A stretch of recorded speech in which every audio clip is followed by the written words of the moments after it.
congrats on the victory. Are you happy with it? Yeah, man. I was happy going into the fight because I worked my butt off in this camp and had a good time. And whenever you come away with a victory in this game at this level, I mean, I'm happy. All good, all good. So it feels like we last saw you in April, right? Yes. 8 months. Do you want to be more consistent in 2018? I mean, you're on a bit of a roll now. Is that a goal, or do you like these long breaks in between fights?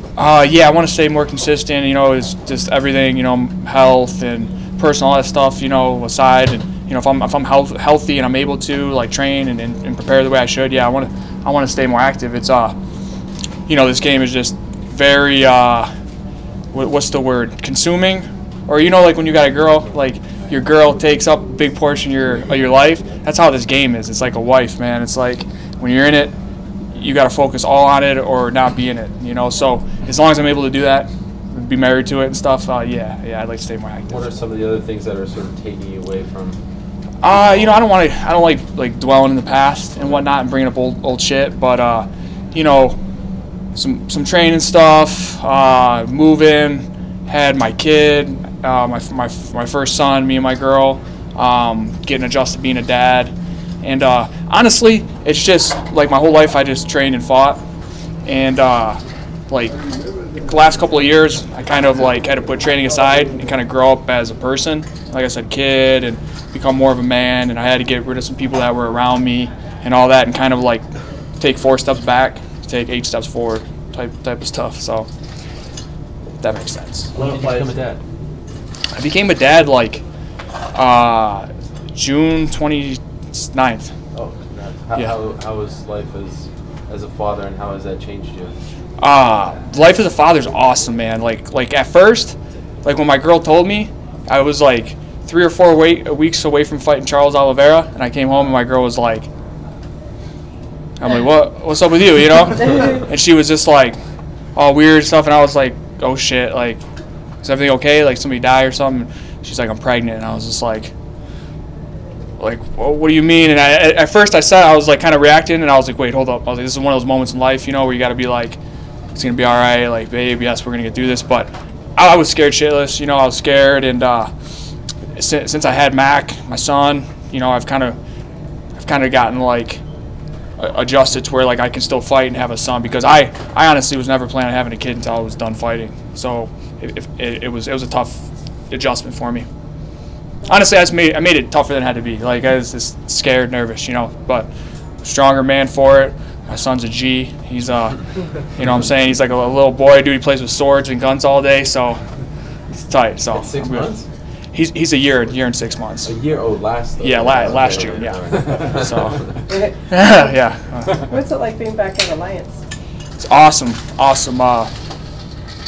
I got Jeremy Stevens. He's fighting in a couple of weeks. He was main training partner for me. Me and Eric we're jamming. Eric Del Fiero, all camp, man. Just putting in work, grinding. Just really living it, man. And the team's awesome.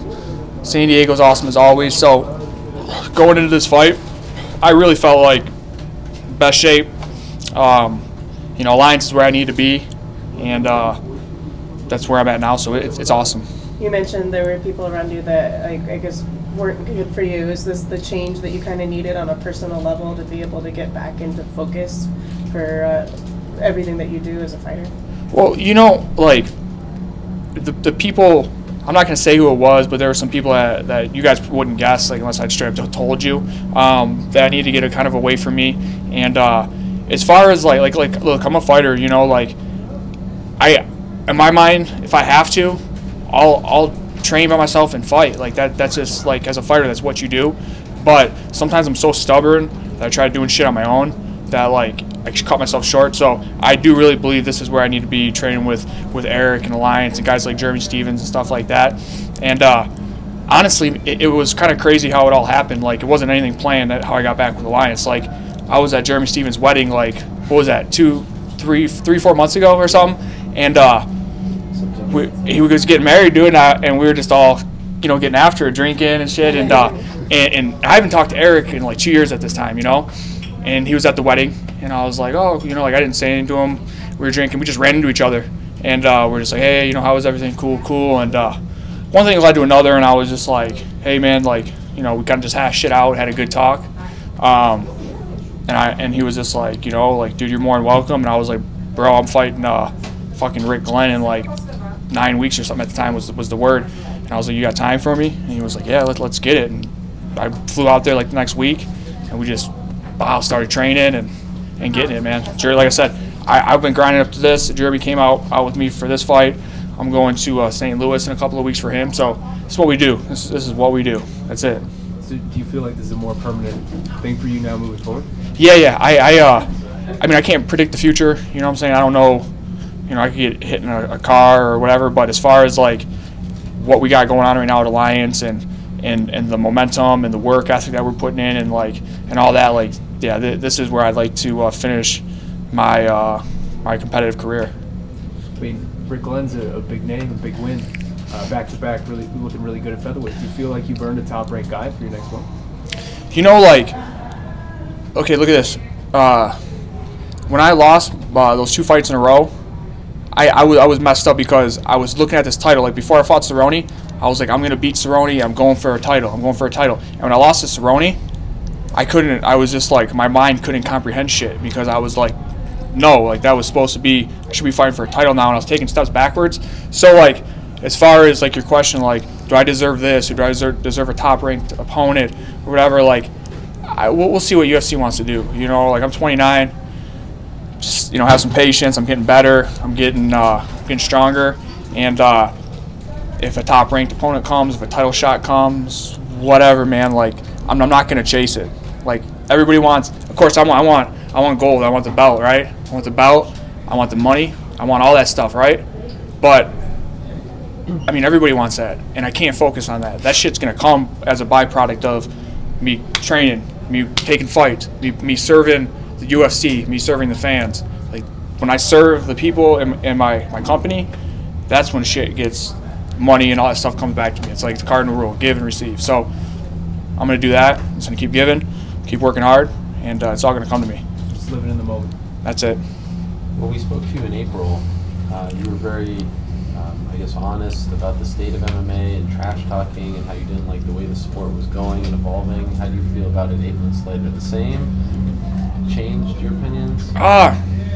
You know, honestly, you might have caught me at a bad time, because sometimes I get pissed off, and like honestly, like, I respect people that like, you know, if you speak your mind, be who you are. Like, you know, if you want to be like the Diaz brothers, you know, and you want to have like that type of personality, cool. But I just feel like you don't have to kind of be fake with what you do. So I guess, like, when you see people trying to be people that they're not, I don't like that. But you know, I don't have anything against the shit talking. Like, you see people that do it, and they get bigger contracts, and they get stuff out of it, right? Like, I can't hate on my man because, you know, he's leaning into the show business part and getting money for him and his family. Like, I can't hate on that. So I'm cool with the trash talk. If people are gonna do it. It's just don't look stupid doing it, because, you know, if you're fake, then people aren't dumb. You know what I'm saying? Like, people aren't dumb. People can tell, you know, who's genuine and who's not.